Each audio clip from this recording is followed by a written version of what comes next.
ki dediğim aynıyla baki. Öyle bir geçer zaman ki dediğim aynıyla baki. Birden dursun istersin seneler olunca mazi. Öyle bir geçer zaman ki.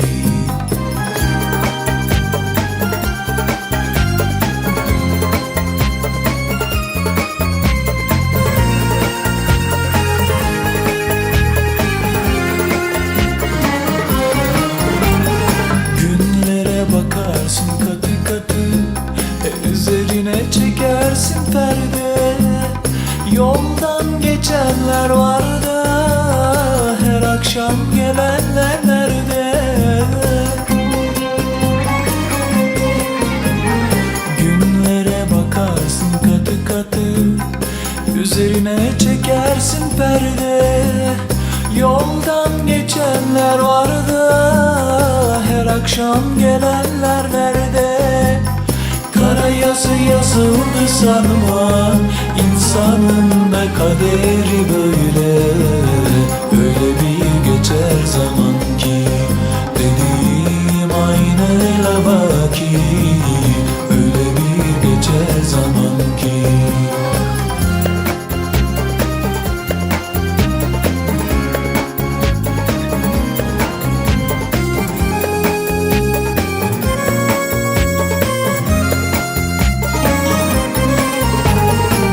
Cevap buldum mu sorulara?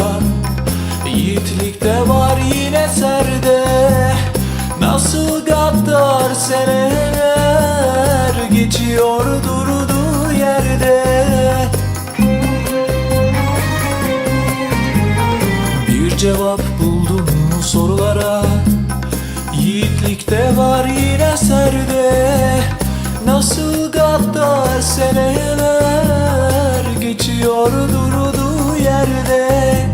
Sana kara yazıldı sanma, insanın da kaderi böyle. Öyle bir geçer zaman ki dediğim aynıyla baki. Öyle bir geçer zaman ki.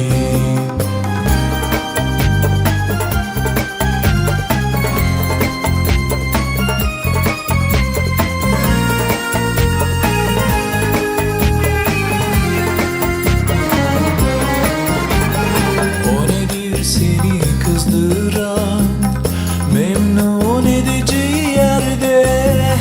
Bak bir garip diyor ki nerede o yarim nerede?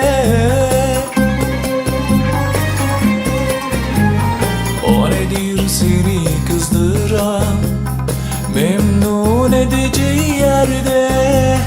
Bak bir garip diyor ki nerede o yarim nerede? Anılara kapılıp kanma, dünyanın da düzeni böyle. Öyle bir geçer zaman ki dediğim aynıyla baki. Öyle bir geçer zaman ki. Öyle bir geçer zaman ki. Öyle bir geçer zaman ki.